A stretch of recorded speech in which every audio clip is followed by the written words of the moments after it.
Planning Committee for North Portland 300 Industries.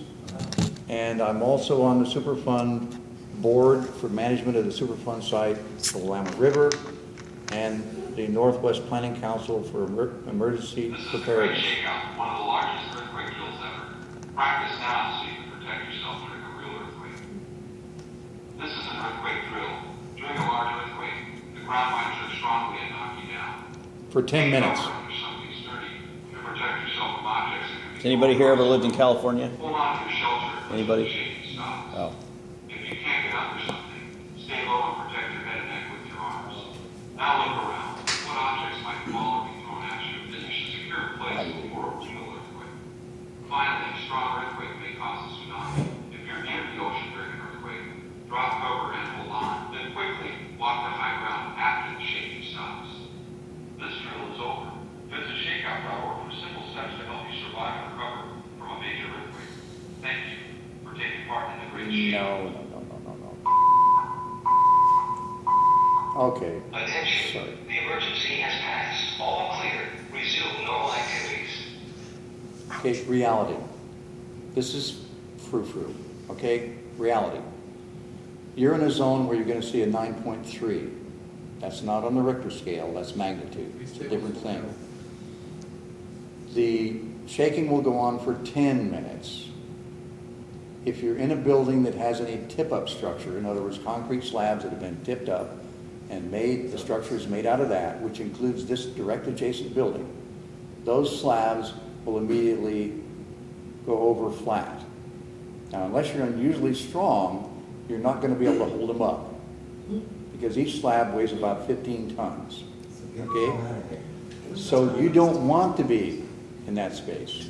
So this idea of drop, hide from it, don't. Right. So you know, all right? The other part on the tsunami, if you're on the coast, the water will rise approximately 25 feet. Minimum. Will that affect the Columbia River? Yes. Yes, because this is a tidal zone right here, and actually the water literally flows backwards when there's a high tide coming in, clear up to the Willamette Falls at Oregon City. The water flows backwards. Fish, everything, backwards, right? Yes. So if there's a tsunami, will that affect that water? Yes, it will. Yes. The water will rise here 14 feet above where it is right now. Will it go over the ground where we are? More than likely. Yeah, Yes. just a little. Yes. No. And basically, everything that's here, you'll notice we're almost directly adjacent to a set of railroad tracks. Everybody knows the train coming through? And you also notice when the train comes through, do you feel the vibration of the train going over the tracks? Not much. Well, I ride the max, so I feel vibration. Oh, on the max you feel it. But here, you ever notice that giant train goes through? It goes under the hill, by the way, through the tunnel. But yeah, it's a 1 mile long train. But the situation is that when that train goes through, you don't notice it because this is all sand. This whole place is built on I was sand. wondering why the heck is in my house. This there's is a why this is train. called- It's not very. It's about a quarter mile away, and you can feel it. I mean, stuff That's rattles right. in my house when it goes by. My house, we're on basalt, everything shakes. But the Yeah. situation No. That's over the other side of the hill. This is called Mock's Landing, which was a boat landing directly adjacent to the Portland International Airport, which was right on the other side of those tracks at one time. So this was all filled, this was a lake, and this is literally a boat landing where we're standing. So basically that's all sand fill. Because it's sand fill, when we get the shift from the quake, it's going to do the same thing. The sand will shift So underneath we probably all the won't structures. feel it near as Things will much. be falling then. Now you're going to do a little, yeah, and everything's going to be sloshing around. Now, will there be an opportunity to get from the island, get into your vehicle and drive away? No, the concrete, all of the streets will have buckled. That's what's happening there, At that strength, yeah. okay? And the road going up the hill will collapse. So if you think you're going to get out of here, then you're going to walk across here as quickly as you can and get up the slope to higher ground. That'd be the safest thing to I'm do. packing a lunch. Willamette Boulevard, okay? Just being aware, you need to be aware. If you're gonna hear when that happens, Go that way. yeah, you want to get up the hill. Literally, take a hike. All right? Because the tsunami is not going to make it here for about 12 minutes. Well, You won't have a lot of time, but you're gonna be moving. Now, here's the other part. That's what I'm telling you. That's what I'm telling you about this site. You need to know, and that basically everybody's saying, well, this won't happen for the next 300 years, the next 500 years. Could happen tomorrow. Any time is it. could happen right So now. any time is the correct time. The other part of it is you need to know what you're going to do where you are on that anytime scenario. I didn't know. And you also need to know what's adjacent to you. Here we've got shifts and welding facilities and so forth, but directly across the river is something called the tank farm. Are the big white tanks out there along the roadway, Highway 30? What's in the tanks? Anybody know? Water. No, it's gasoline and Gasoline. petroleum products. Aircraft fuel, ammonia farther out, those are tall tanks, but those big white tanks are all gasoline and petroleum products. And the West Coast Petroleum Institute is guarding those very carefully because they don't want anybody to come by and realize what's in the tanks, right? West Coast Petroleum Institute has their own army, and they're in the United States, ranking as far as who's number one kingfish running the show. Number one is the railroad. They have their own army also. If you are on the railroad right away, you're a trespasser, and it's actually a federal offense. Immediately, they can actually lock you up without even asking questions. The second highest command is the Petroleum Institute, which they have their own army also. They're in civilian clothes, and they only hire ex-military usually with ribbons or stars or whatever. In other words, military people that actually perform well in the military. And they make sure they're well armed in their vehicles and wearing civilian clothes and unmarked trucks. So you see these pickup trucks running around, so forth, with a GI in it and a gun in the back. He's not a hunter of deer, he's a hunter of Humans. two-legged deer. Two-legged deer. So they're Petroleum Institute folks, all right? Then you have the state police and the local police, so forth. But that's where that goes. But you need to be aware of what's around you, what's going to affect you during this kind of event. I'm probably the only instructor in the entire district that's saying anything about this because we're having a hard time educating folks about what's really going on with this whole scenario.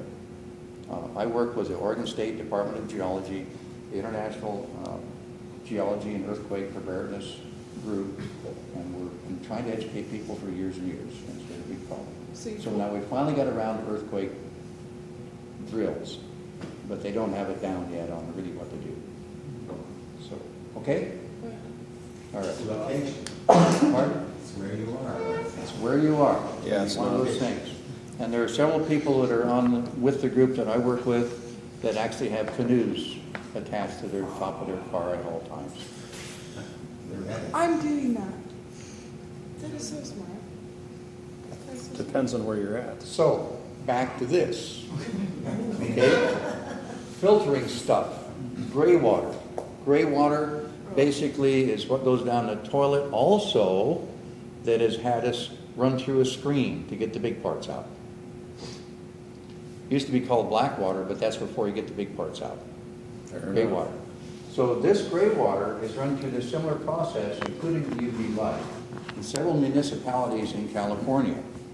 They're starting that. It has been going for the last 12 years in the Sacramento area. And people had a big hissy fit about that, but And the water that's coming out of the process is cleaner than any water they can find anywhere on the planet.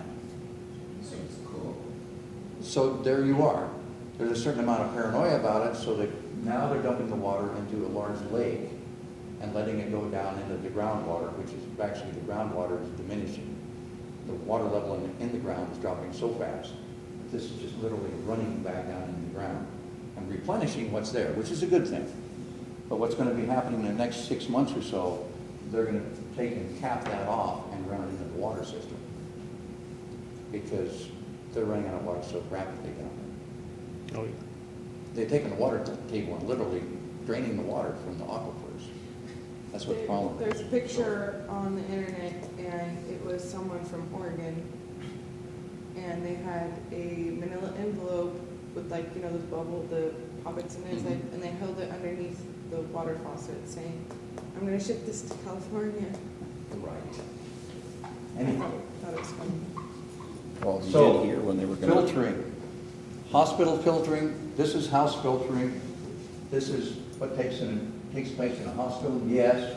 What happens to the charcoal? One thing about the charcoal, yes, it absorbs odors, yes, it becomes contaminated, if you will, but what do we do about it? All they do is they take it back and they run it up to 2100 to 2800 degrees Fahrenheit. And basically they bake out all the bacteria and take it back and put it back in. Reuse it. So when you see these big trucks go by occasionally, you'll see a big truck go by with what looks like big cloth bags on it tied at the top. Ever see a big 40-foot trailer, 30-foot trailer? These open bags. It's not in a container or in a box or anything like that. Flatbed truck with these great big square bags on the back of it, driving down the road. It'll probably be going between Portland and Yakima right now. That's the closest facility for recycling the charcoal. But what happens is they're taking it to the hospitals. Now, they use the bags for containing other things, but they use it for charcoal. That's the primary thing. So OHSU, every hospital in town, those bags have to be processed on a regular basis. So that's what's going on with it. It's like you're filtering your fish tank. Yeah, what's in that? Charcoal. Charcoal, same thing. You have to change it out every so often. You- when the fish Well, you fry. should, yeah. Because basically that is absorbing bacteria that will attack the fish. That's what's happening. You're not so much cleaning the water as you're dealing with the bacteria. Okay? So going on, didn't mean to stall. Going on here, page 47 in the textbook. Everybody with me? We talked about the evaporator. Other thing with the evaporator, it's going to do something that's not good for humans, and it gets to be a huge problem. And I'll put it up here in red so you get the picture. It will dehydrate or dry the air. And the way this takes place, and it's especially bad in any place where you get an occupied space. You're dealing with a situation that we want to keep in occupied space, the humidity in that space around 50%. Okay? That's because what's in our bronchial tubes and our lungs is moisture, right? So if the humidity gets lower in the space as we inhale and exhale, we supplant, or we actually put moisture into the air, more moisture in than what came in. And we actually dry out our insides, our bronchial tubes. And this is why if you talk a lot in space that has low humidity, you'll notice a sore throat or something like that. Or maybe a sinus infection coming around and feeling like you've got a cold. But what's really going on is you're in a space where the humidity is quite low, below the 50% recommended. But what happens here, why does this dry the air? When you're dealing with an evaporator, in normal cases for residential air conditioning or commercial, the evaporator coil is running right at or slightly below something we call the dew point. And this is in your textbook, and it talks about it. The dew point is the point at which, and have I discussed this before at all, the dew point? Okay. The dew point is the point at which, when the temperature drops down far enough, any moisture in the air coalesces, actually forms droplets, and then the droplets fall or go to a surface. Now you may have noticed on your vehicles, any of you driving, that when you get up in the morning lately, there is moisture on the car, but when you look around, and if you looked the night before, it's all stars. There's no clouds. So where did the moisture come from?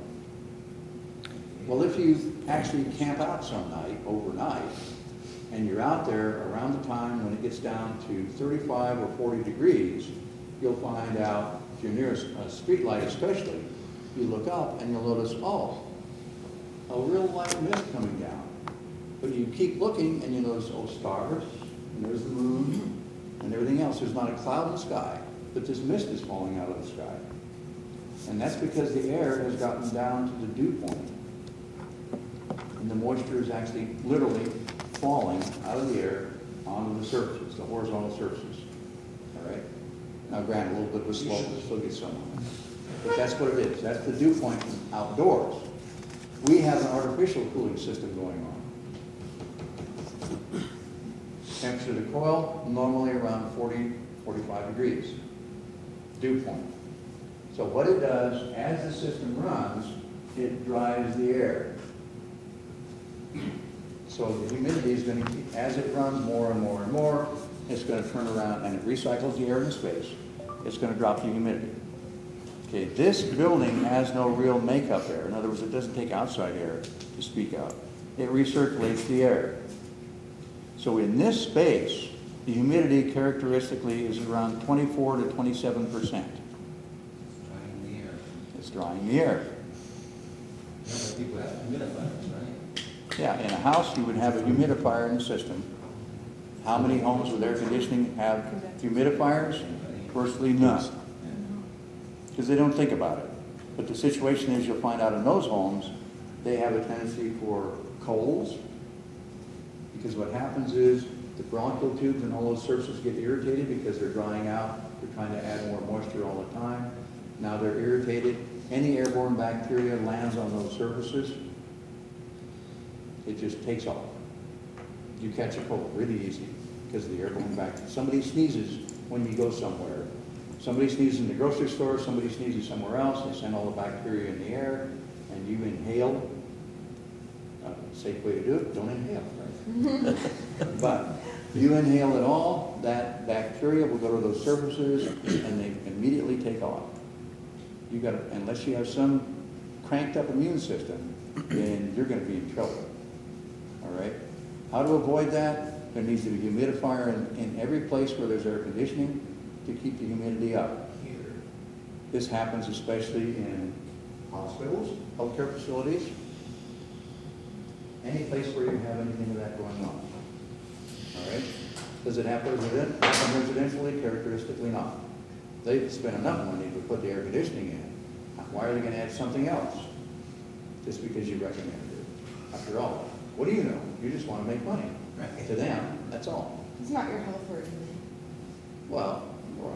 How many But people know that? The situation is, you may make the recommendation. You have to remember, where is the homeowner coming from? Homeowner's coming from, I spent all this bucks already, now you want some more money. No, I'm not going to do that. You know, they got what they expected, the air conditioning. And you could explain this, but it's not going to soak in because, you know.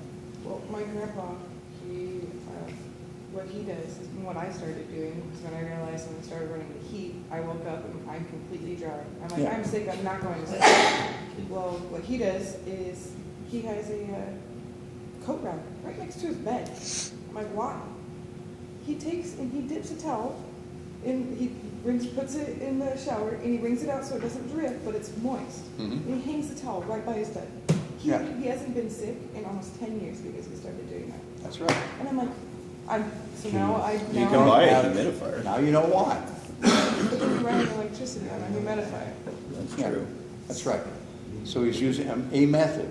Now, the unfortunate part is you have to change the towel out regularly Yes. because you get bacteria build up on that moist surface Yeah. and mold.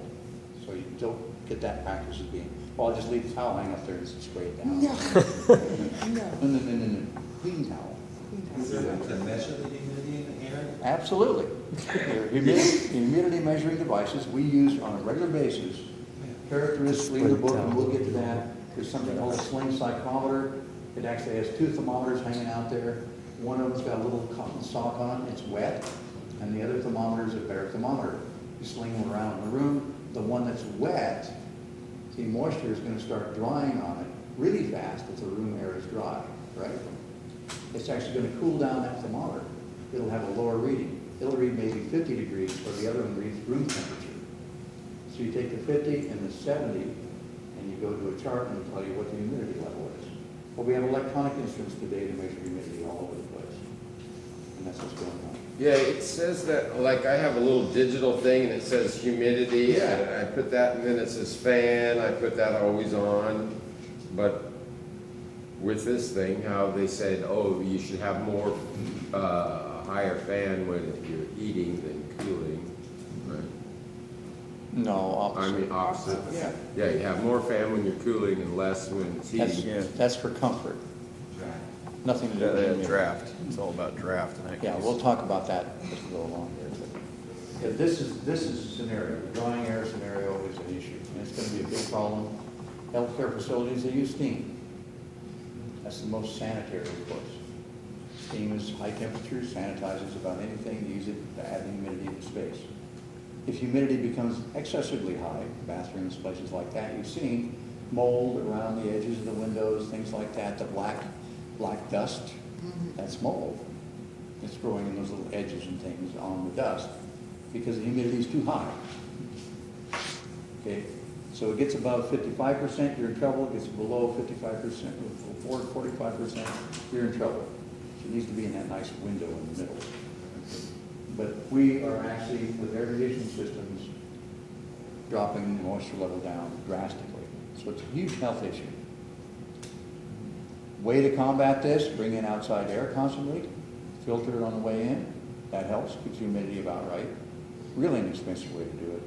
And this is recommended on systems now by the installation companies. When I was doing installs in the 70s, actually in the 60s, here's the furnace with return air coming back down in, feeding into the furnace, air handling unit, traveling up through the coil and so forth. So this is return air.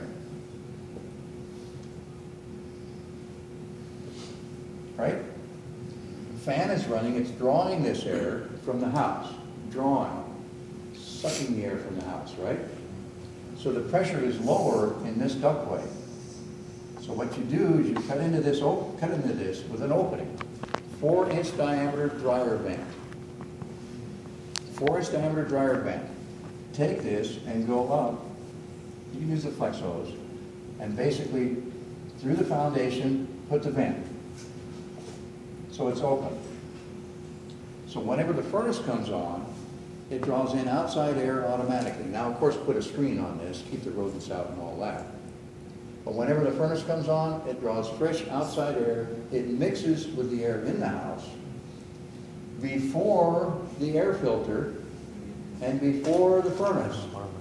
So it gets cleaned and conditioned, heated or cooled, and it gets distributed in the house, and the house is kept under a slight pressure. Remember what I said we do to the hospital to keep everything clean? Pressurize it. Now we slightly pressurize the house. Does this help out the dryer vent? Does this help out the bathroom vent? Does this help out the kitchen vent? All those vents that are trying to suck air out of the house, dirty, nasty air out of the house? Does it help? Oh, yeah, it Oh, does. it does? Absolutely, because Because you're it's bringing pushing pressure, you're pressurizing the house. All those fans are trying to take air out of the house, the dirty air. But if you, by today's standards, we seal all the windows and doors up and put super gaskets on and everything. And if you think about it, you turn on the dryer, you turn on the bathroom vent, and you turn on the kitchen vent. Now you're drawing air out of the house, and that air is getting replaced by what? Recycled air, normally. Well, Not it has to even pull it from somewhere. It's got to go from somewhere. So this is my house, right? Huh? This is the house. I've got a gasket, sealed everything, it's all sealed up. Now I put a vent fan here, and I'm going to suck the air out of So it. the only way it gets Where's in. the air coming in? Nowhere. The fans are running like crazy, and they're trying to suck the air out of the house, and now you turn on something else, the other bathroom fan. We're gonna die. Happiness is? No. The eyeballs pop out, no. No, what you do is create a vacuum and it just makes the fans not do anything doesn't until you do open anything. an outside door or something So and you then it pulls merely air. do this. And this on new installs today is accepted by international code standard. Does it take place? No. A lot of guys don't even do it. Most mechanical inspectors don't even check for it. I'm But excited this- to build my own house now. This is nearly nothing more than a dryer vent. You turn around and buy the vent kit for $30, including hose, hood, and all to go 20 feet. You cut a hole with a pair of tin snips and attach it here before the filter. Attach it down in here. That's just. Whenever the furnace comes on, there we are, happiness is. If the furnace is not on, will air flow through here? No. Yes, Yes, it will, unless you Draft. put a one-way draft. because valve you're or something. pulling air with the furnace. There's no damper here at all unless you put a mechanical one in. It's gonna still pull air through that and help out all of your ventilation fans in your house. I've been installing these since the late 60s, early 70s, in every install I do. And it's so clean. Those homes have far fewer evidence of colds and far fewer health issues, every one of those households. So why, how come they don't just put the return air just straight outside and not circulate the air? There's a problem there. Oh, if all your windows and doors are sealed, then that doesn't, then it You- makes it not work. Now you, right, no. No, this is just augmenting that air. So the situation is this. How many of you have ever been in a situation where, like a baby shower or something like that, a new baby arrives in the house? What's the characteristic thing? You have a baby shower, they buy a whole bunch of little toys and all these little frou-frou things, flowers, drapes, blankets, Bleach, sanitize, wash. everything. Clean the house to the max, right? Yes. If she's got any energy left, she does that, right? Otherwise, she's got trouble even walking around. Yeah. But this is reality. But the problem is this, you get all this stuff in the house, all these brand new products from the baby shower. The baby hasn't arrived yet, by the way, right? Baby shower takes place before the baby arrives. Mommy and daddy go through the house and they're gonna make it nice and comfortable and warm. And one thing they're gonna do for that is they're gonna seal up every crack and little tiny place where there's a draft, including around the outlets. They'll put gaskets there, because there's a little breeze there, and the baby might get cold. So you seal the house up to the max. Then you bring all these products in, right? Now, is there anything dangerous in those products Lots at of all? stuff. You got tons and tons of aromatic hydrocarbons, in other words, fumes, from about everything, including the formaldehyde that's in the wooden products, the plastics, the paints, the actual fabric softeners, quote unquote, that are in the fabrics, all this stuff, plus the cleaning agents adding to it, the chlorine, the bleach, everything like that's all added in this house. And it's really clean, and maybe grandma came in and used the pine sol also. Oh, my And God. anybody been around? Ah, you're giggling. Pine sol, do you use pine sol? Yeah. Does it have an odor? Strong. Oh, yeah, really strong. So anybody comes into the house, okay, this is the house, and I come in and I open the door, and I go, wow. It smells good. And a lot of people say, oh, it smells really clean, because they smell the pine sol, they smell the Clorox, they smell some other things. But myself, I'm a little sensitive to things. My eyes start burning a little bit, you know? Your eyeballs will burn. You ever had that happen to you? You walk into a space and your eyes burn a little bit? That's because of the chemicals in the air. Okay, now you're gonna bring in this new life, is about yay tall, right? 20 Is that person gonna react worse or not as much as you do? Probably worse. Much worse, because the body weight is much lower than yours. And how does that person react? Now, here's what I've witnessed repeatedly. That person reacts by crying a lot. You ever notice the new baby comes to the house, mama brings it into the house, so forth like that. 10, 15 minutes goes by, baby's crying. House has been totally sanitized, baby's crying. Oh, Right, baby. oh baby, feed baby, rock baby, you know, da-da-da. I've done that, grandparents thing, the whole thing, and I've done it as a parent, the whole thing, right? But the situation is this, it's the air in the house. If you take that same house, and I've done this virtually every time as a baby shower present, after the baby's arrived. Unfortunately, I wasn't invited before to the baby shower, because dyes don't go to baby showers, right?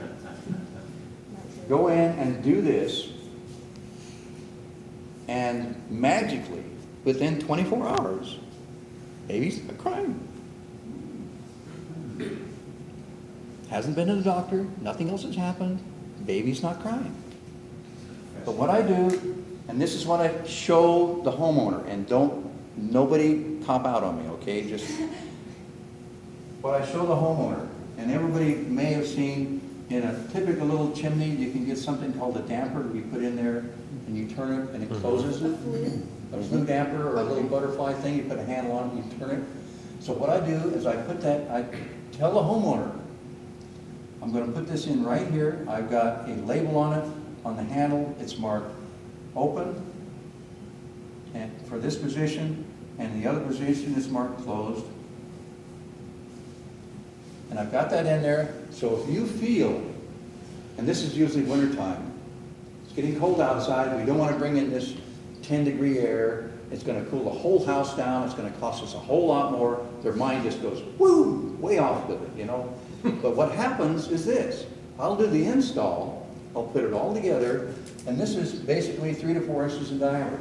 Now that's about the same size as a guy's back towel, right? Yeah, not very big. So what happens is this, I'll do the whole install, but when I go to put the little rod through there and attach this guy, I take the disc and I put it in my back pocket. And I slide it all the way, yeah. Sorry, that is. It's never closed. That's right. Once they close it, they gotta leave it closed the rest of the time. So it's marked, you know, marks there, the whole thing. And I'll go back, you know, a week or so later, you know, check on everything, see what's going on.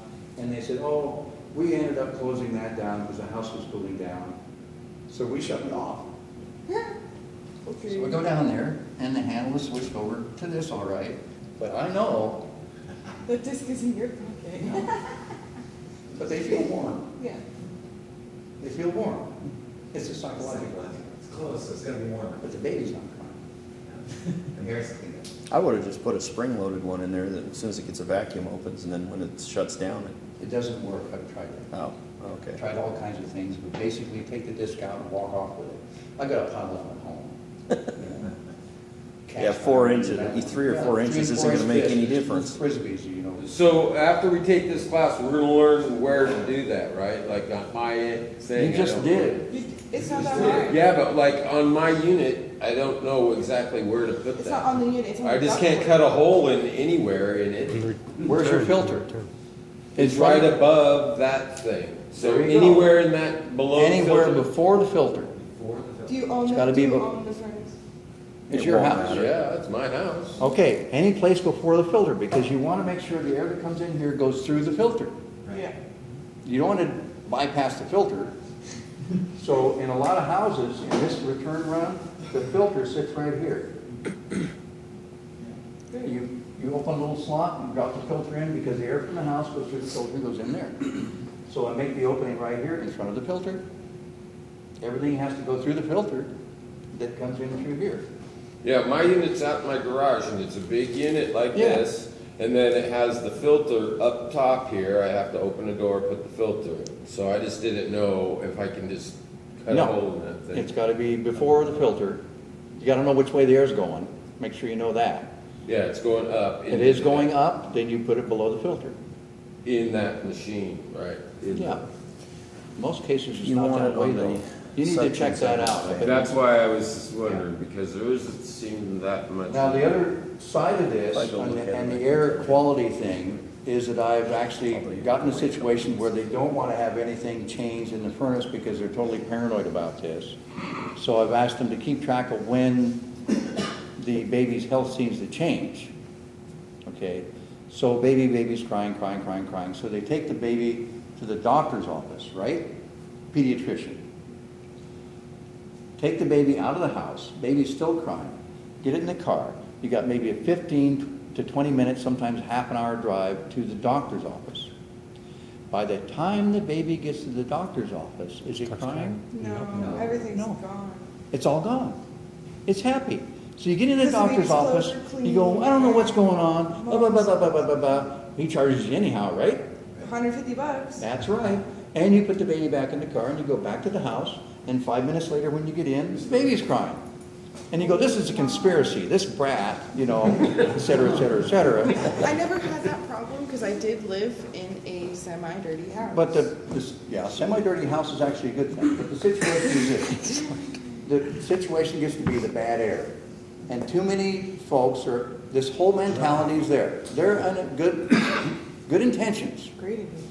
but it's sealed up. You might as well be with that walk-in cooler with a gasket on the door, sealed up box.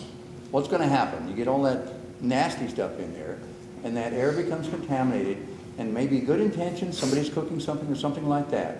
Even that, cooking onions in the other room, the baby's gonna start crying, type thing, because the vent hood doesn't take the air outside. Those kind of things.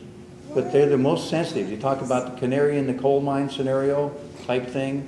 This is it. The littlest one in the house is going to be the most reactive. Now, the other unfortunate part about this whole scenario is, where does baby end up being once it gets out of crib land, you know, crawling around and all that stuff? It's the floor, right?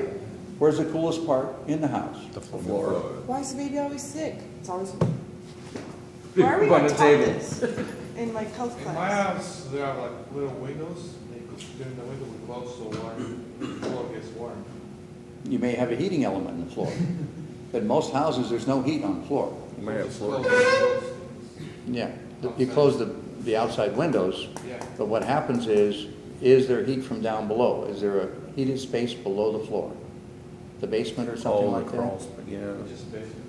Just a basement. Well, the basement's gonna be warmer than it would be if there was nothing there. And that's what's happening. And what's happening, normally the air would come in and go across the floor, but unless you have a forced air system keeping the air stirred up, then the floor is always gonna be cold. Forced air helps out a little bit. It's fine until the furnace shuts off. As soon as the air's not moving, then warm air goes up, cold air goes down. There you are. So this is a whole health thing, and I know I sound like I'm kind of going off about it, but the situation is this, it's your concern now. You walked in that door, remember I told you, you might regret it. But now you're learning about HVAC, heating, ventilation, and air conditioning for humans. They didn't tell you that part. Oops. So now it's going to be your responsibility to make sure it has, humans are concerned with warm or cool air. They want the right temperature, number one. Comfortable. Number two, it's clean air.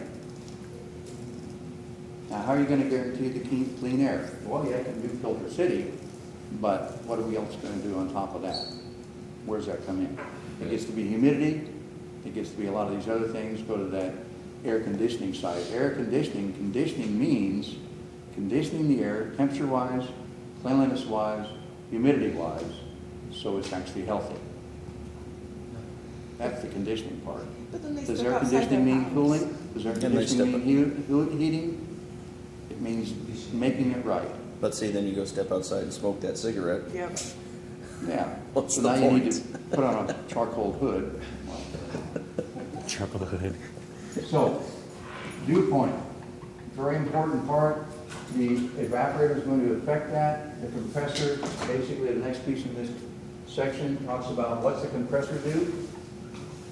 What's its job? Pump vapor.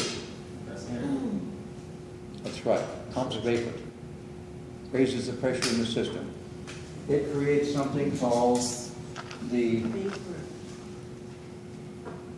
what's this symbol for? Differential pressure. Differential or delta. Yeah, delta. Delta. Delta, T stands for pressure. It creates the differential pressure in the system. The difference between the 150 and the 50. Which is 100 PSI. Delta P. It creates a differential pressure for delta P. Now, how well does it work? Well, that depends on the brand and the style and so forth. The primary compressors that are used quite frequently or have been used frequently over the years are piston-type compressors. Page 47, they talk about those. Inside those compressors, the valves are made, and it says flapper valves, but they're made out of thin metal, real thin pieces of metal, look like shim stock. They cover a little hole. When the pressure goes up in the hole, in other words, the piston starts coming up, it pushes the shim stock off the seat and the pressure goes out. Okay? And there's one on the other side, when the piston starts going down, it lets it draw in vapor, and it starts going back up, it closes, and the other one opens. So every time the piston goes up and down in one of these compressors, yeah, that's what it's showing right there. That's on bottom page 47 on the right-hand side. Works very similar to a car engine. Except every stroke, it's moving Yeah. vapor. Okay?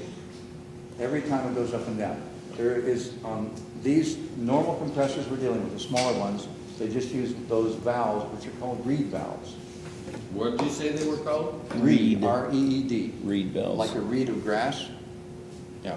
It's the same thing you'll find in a two-stroke I've engine. never Yeah. heard of that. Grass is called a reed. A blade of Actually, grass that's- is a reed of grass. That's exactly what they are. They're basically a two-stroke engine. And the reed inside of like a. Yes, and if you take one of them and you put propane on it and a spark plug, it runs really good. I'll bet you it does. Or it works great as a steam engine. Not really good. Wayne So, Meter, my friend is a swimmer.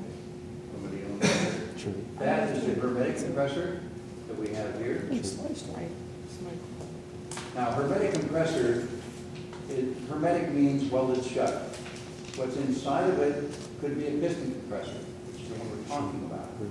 It could be a scroll compressor, it could be a centrifugal compressor. It could be many different types of compressors and still be a hermetic compressor.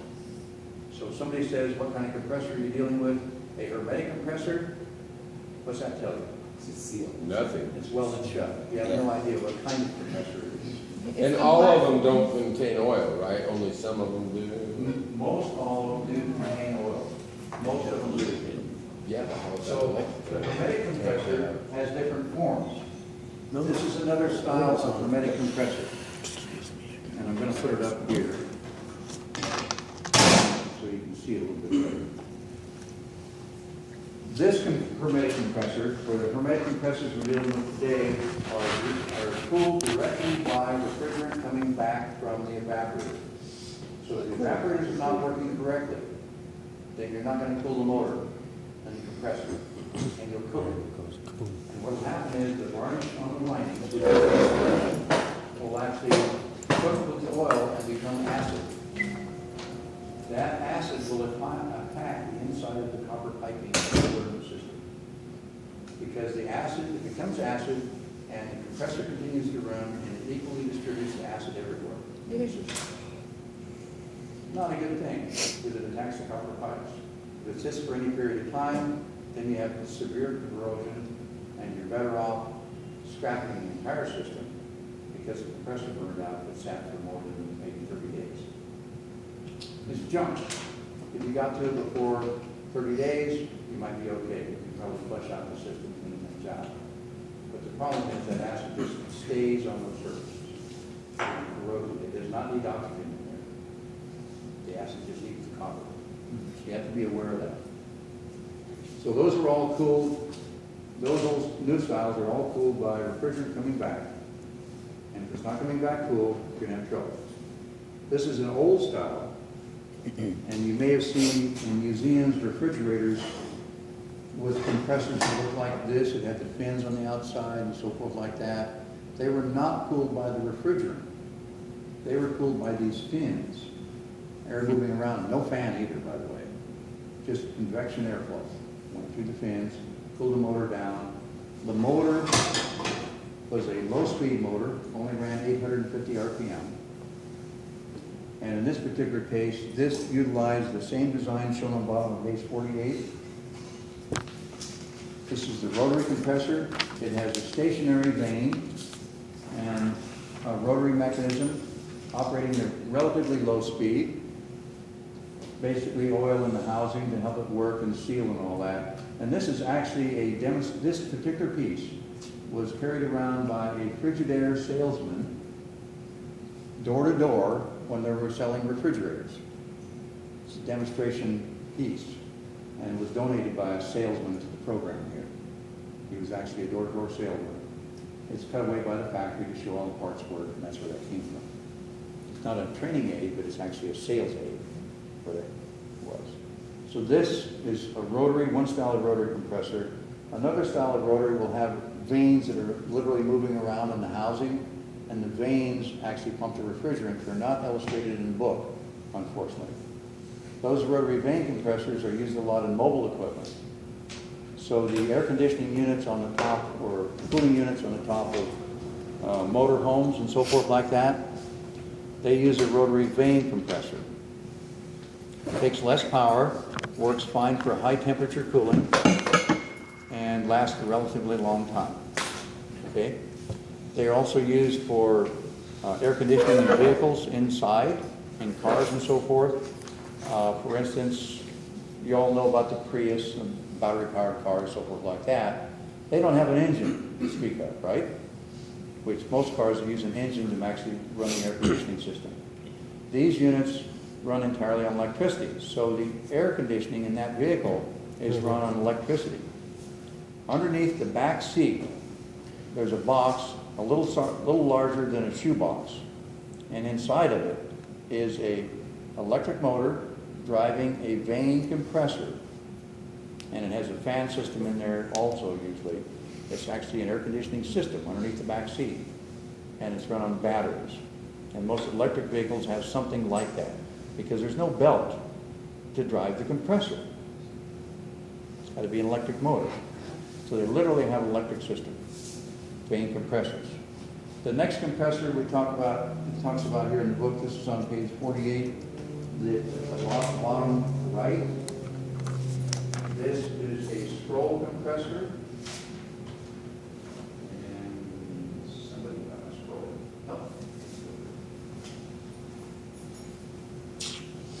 A scroll compressor is a little bit strange. They do not create a high differential pressure.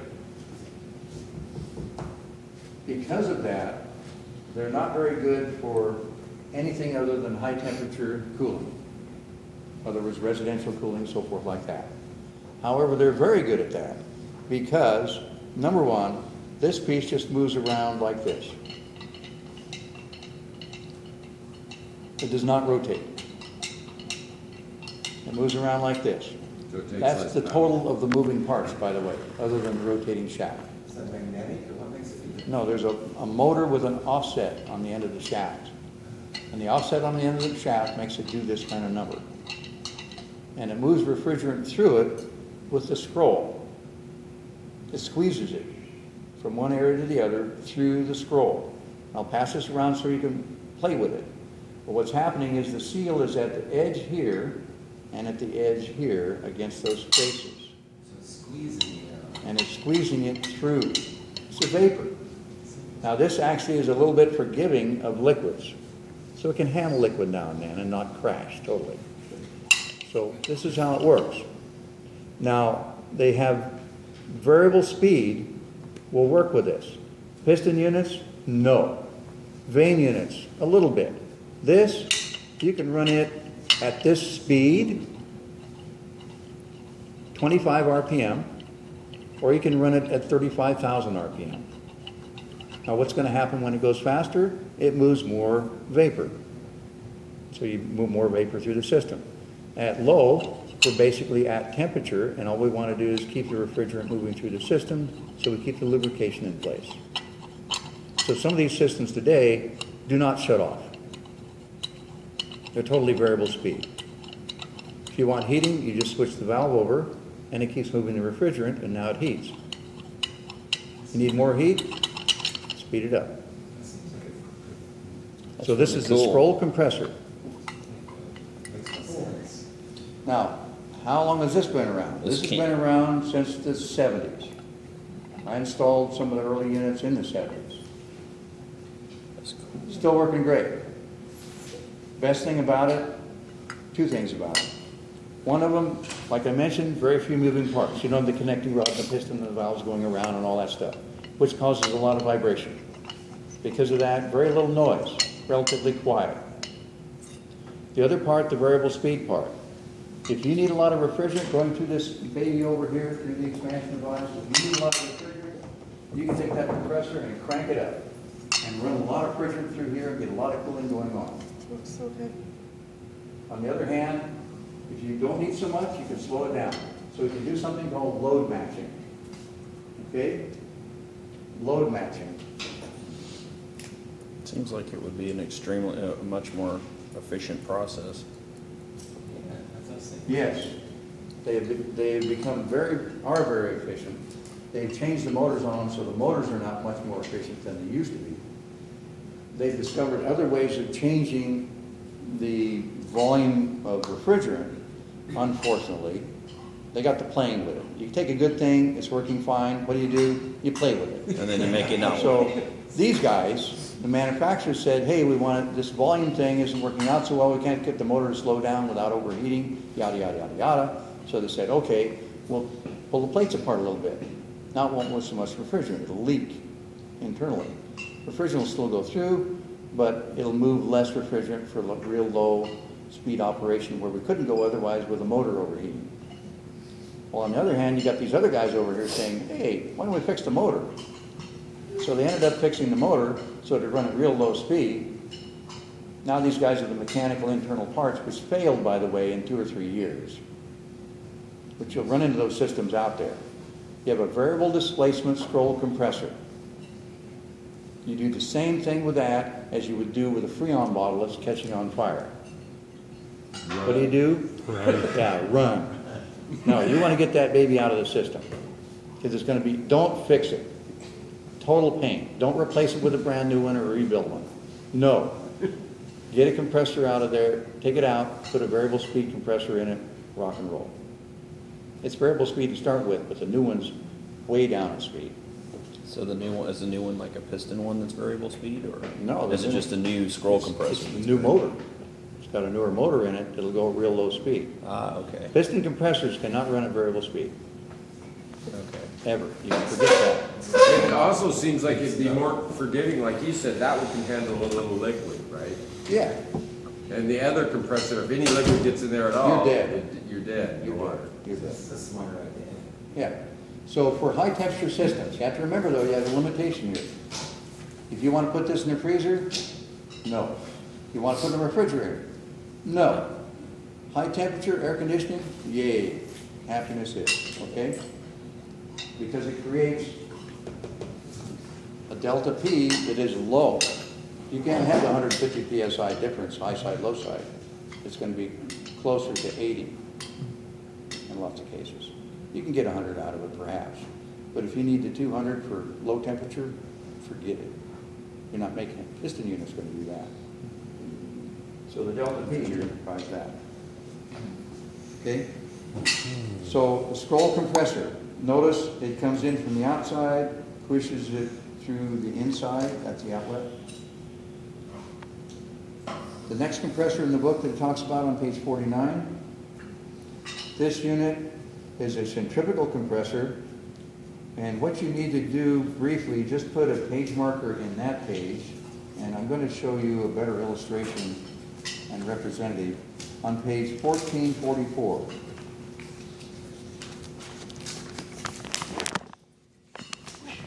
$1,444.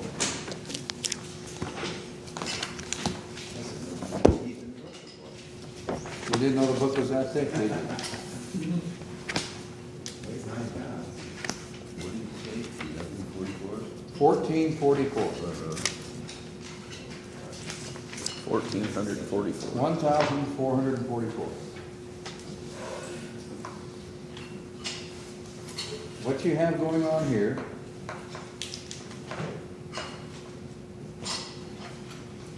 is basically, everybody got there? Yep. Okay, on that page at the bottom left, or bottom right, you see a similar illustration of what it had earlier. How many of you worked around centrifugal water pumps at all? Do you have, anybody else? Okay, water pump. The way the centrifugal water pump works, it literally slings water from the center to the outside. That's what's called centrifugal. So the idea is it goes at speed and it moves fluid to the outside, in this case, a water pump. Now remember what we're dealing with in this system, we're dealing with vapor at the compressor. Okay? Get this down a little bit and see. So you're dealing with vapor at the compressor. So since it's vapor, are we going to need to go faster? Yes. Much faster. In fact, this compressor works exactly the same as the turbocharger in an engine. It goes fast. How fast? Oh, let's just say about, my guess would be about 30,000 RPM. Yeah, 25 to 35,000 revolutions per minute. Because you saw that in the book, right? Yeah, you read the paper. Well, actually, yes, but I was thinking of the turbos that they had in the laser cutting machines. There you go. They go extremely fast. Yes, and I've prepared those machines. But anyhow, so we're not doing that, we're doing this. This is a centrifugal compressor that goes at really high speed to move vapor through the system, and all it's doing is doing this very same thing. Delta P, generally for high temperature applications, because we're not going to make a big number here. But that compressor's on page 1444 in schematic. 1445 shows an actual cross-section of a unit. The little brown line that's going all the way around, little brown pipe, is the oil line. Is a standing operating system that keeps the oil at a specific temperature, is flowing at all times, and does not shut off. If the unit's not running, it is running, because you have to keep the oil at the same temperature all the time. And the reason for that is that we're winding this baby up to 25,000 to 35,000 revolutions per minute. It's going to start at a dead stop and get going.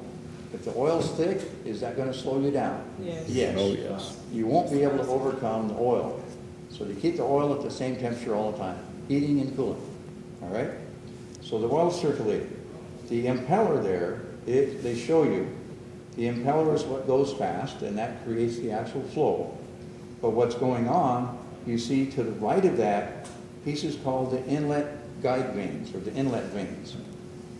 These are literally veins that change from full flow to no flow. And they show you a photograph on page 1447, the top left, of those veins in the full open position. And what they do is they work something like, some people want to say an iris, but what happens is when they're fully shut, they're like this. When they're fully open, they go this way. Okay? And what will happen in this particular case is they show when it goes fully shut, there's still an opening the size of a quarter in the middle. This just keeps some vapor moving through there. This works exactly like the SR-71 jet engines. The jet engine intake on SR-71. It's basically 5 feet in diameter. I worked on them. And when it gets up to high altitude, it closes down, and you only have an opening the size of a quarter for that 5-foot diameter opening, because it becomes a rocket engine at high altitude. There's no air. There's no air. So they just feed the fuel in the back, and there's enough going through to keep the fire going. There's not enough. They use JP5, which is oxygen loaded fuel. So back to this. This baby goes at high speed. It's used on large units. The units you see there at A and B. To get a scale of size, go to page 1449, the lower left. This gives you a scale of size of that unit. That dude is standing there cleaning out the heat exchanger with a wire brush. He's right at 6 feet tall. Each hole. Now each hole 14 feet long. Motorized wire brush, and it's got water behind it pushing the debris out the other end. The system is full of refrigerant at this time. You can take the header off, the water chamber is completely open and dry, refrigerants on the other side won't go away anywhere. Okay? So he's cleaning this baby out, and that's what's happening with this. So this is the centrifugal, better known as centrifugal chiller, but we have, as you see on page 1448, diagram of the system, the evaporators on the bottom, and the condensers on the top. The pump is in the middle, and it circulates on the platform. So it's basically one platform, all the refrigerants right there. All we're doing is cooling water. This is a chiller type system for cooling water, which goes somewhere else in the building to cool the spaces. And the water is being transferred through the building at around 15 psi, very low pressure. But the pipe sizes here, yes, they're big, 12, 14-inch diameter pipe on the unit. That's the size of the tubes. You're not out there with your propane torch raising the pipe shut if you get a leak. It's not going to happen. So it's big stuff. So another section in your book shows the newer state-of-the-art unit. And this is on page 559, 560.